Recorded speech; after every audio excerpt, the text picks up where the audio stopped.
Mr. Alex Yam is not here. Associate Professor James Lin. The MAS has already expended significant effort and resources to better understand the nature, function... My apologies. I think clarifications from Minister Josephine Teo before Professor James Lin later.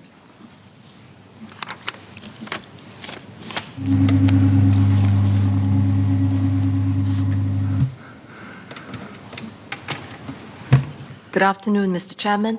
In the limited time available, I will try my best to address members' concerns.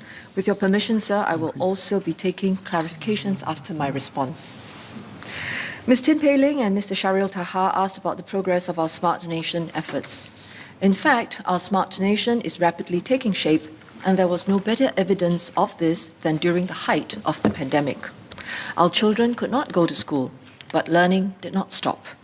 Many people could not go to their workplaces, but work and meetings continued. Cinemas and theatres were closed, but we were entertained online. So much of our lives have gone digital.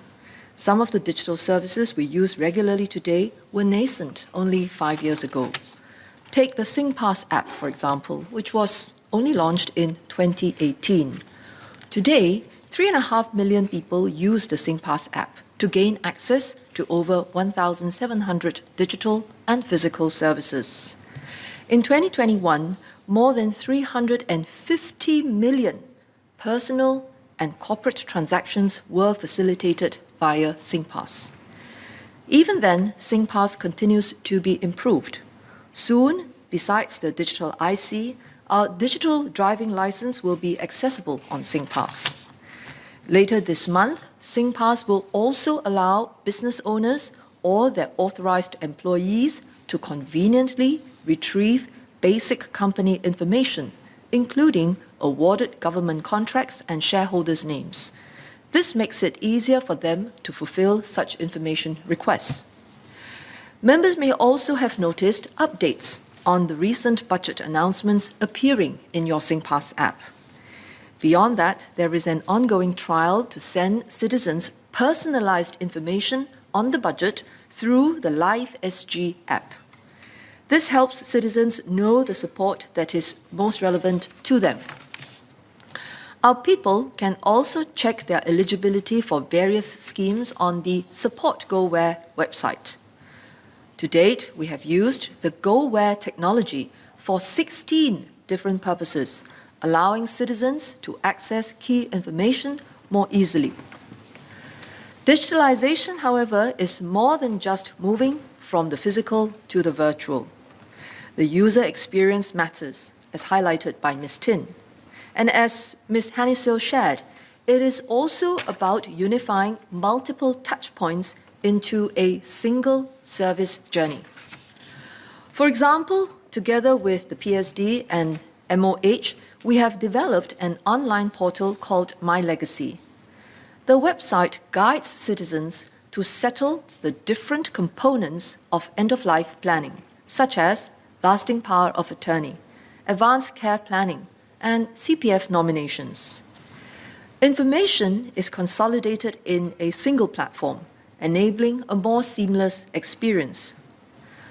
Some transactions must, however, take place through agency websites to better protect the users. Response to My Legacy has been positive. 140,000 users have used the platform since its release in 2020. We will continue to improve the site and indeed other platforms to achieve greater seamlessness while not compromising security. Apart from citizens, digitalization has also led to a sea change for our businesses. Guided by the industry transformation maps, new business models, companies, and jobs have emerged. Good jobs have been created for Singaporeans, from product managers to algorithm engineers and UI/UX designers. A new wave of entrepreneurs has taken center stage, from home-based bakers to live streamers. These developments are very much in keeping with our Smart Nation vision, as outlined by Prime Minister Lee during his National Day rally in 2017, 5 years ago.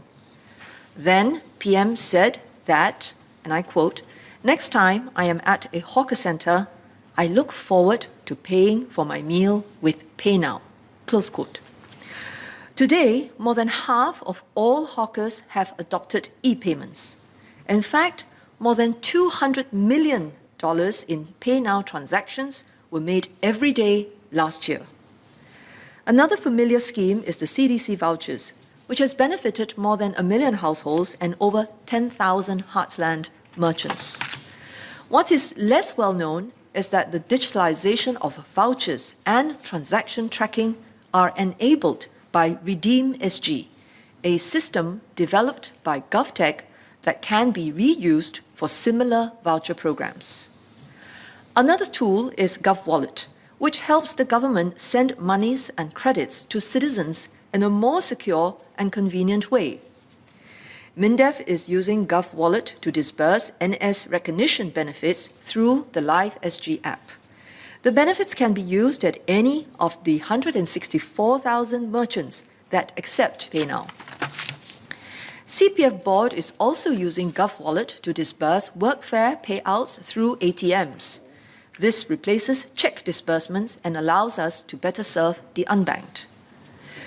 Our digital foundation has been instrumental to our whole-of-nation COVID-19 response and is constantly being strengthened. What has been most heartening is the contributions of our vibrant local tech sector. One example is Beep, a local company involved in the deployment of vending machines. Working with MTI, MOH, BA, and GovTech, Beep has rolled out 1,600 vending machines island-wide. They have supported our nationwide distribution of 30 million masks, 1.3 million Trace Together tokens, and 2.5 million ART kits. We may not have thought too much about what it takes to repurpose vending machines that are more used to dispensing drinks and other regular day-to-day items. And it was not an easy feat.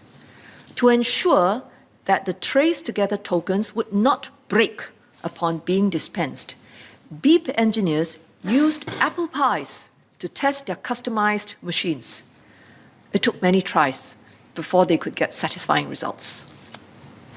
Beep CEO, 25-year-old Jae-sak So, told me that he founded his company soon after he heard Prime Minister's NDR speech in 2017 and was inspired. I hope more young people like Jae-sak will work with us to create our smart nation together. Apart from our local tech sector, tech teams within the government also played an important role in our COVID-19 response. Many of us have used our national vaccine appointment system. This was built by a small team of product managers, designers, and software engineers, working closely with policymakers, clinicians, and ground operators. They were given just 2 weeks to get the job done. Thanks to their efforts, many of us would have taken only minutes to complete our vaccination registration. As we continue to strengthen our digital foundations, we must be ready to tackle challenges such as digital inclusion and cybersecurity. In particular, we agree with Ms. Jessica Tan that the fast pace of digitalization can feel daunting, even for people who are willing to learn and try. Last year, we made a big move to help Singaporeans gain confidence with their digital forays. IMDA launched the Digital for Life movement. This is complemented by a community of 4,000 Smart Nation ambassadors who help our residents feel more comfortable using digital government services. Besides seniors, one of the groups where help has been focused is in fact persons with disabilities. At the same time, we are also making digital services more accessible. For example, we have translated key government digital services into more languages. Since last week, we have started to make SingPass app available in our 4 official languages. As more features are onboarded, this will better support citizens who are more comfortable transacting in vernacular languages. Let me assure members that we will always try to offer alternatives for those who are less comfortable with digital services or cannot access them. This includes telephone services, which Mr. Pritam Singh mentioned.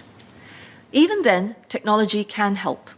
For example, when cases spiked in September last year, there was a surge in calls to the COVID-19 emergency hotline. Within a week, our tech teams set up a call handling and case management system. Through better information sharing capabilities, productivity of our call agents improved. The percentage of incoming calls that went unanswered dropped from 30% in mid-October to almost zero by the end of November. Another top priority for us is cybersecurity, which Ms. Tin also highlighted. I will speak more about this later during MCI's COS debate. While we strengthen digital inclusion and cybersecurity, we must look ahead. As Mr. Sharil Taha mentioned, there are many exciting opportunities to capture in the next bound of our Smart Nation journey. Even as we speak, the digital future of smart cities, sustainability, finance, education, and healthcare is being reshaped. Technologies like 5G and autonomous systems will continue to mature and give us opportunity to reimagine our schools, hospitals, workplaces, and even our heartlands. There is much to explore in each of these areas. As suggested by Mr. Alex Yam, we will partner with citizens in this process as part of our broader SG Together movement. The newly launched Citizen Co-Creation Group will co-develop new solutions with our tech teams in areas such as smart cities and digital inclusion. So, on the whole, we have made good progress in our Smart Nation journey. For the third year running, Singapore has topped the IMD SUTD Smart City Index in 2021. But we are always keenly aware that what matters most is the satisfaction of our people and businesses. For digital government services, continuous efforts have raised citizen satisfaction from 73% in 2016 to 85% in 2021. Satisfaction among businesses has also risen from 64% to 76%. In today's era of hyper-innovation, every milestone represents just a new beginning. To stay ahead, we must never stop building new capabilities and never stop seizing new opportunities. Our smart nation is still rapidly taking shape. Through sustained commitment and efforts, we will continue to transform Singaporeans' lives for the better. Thank you.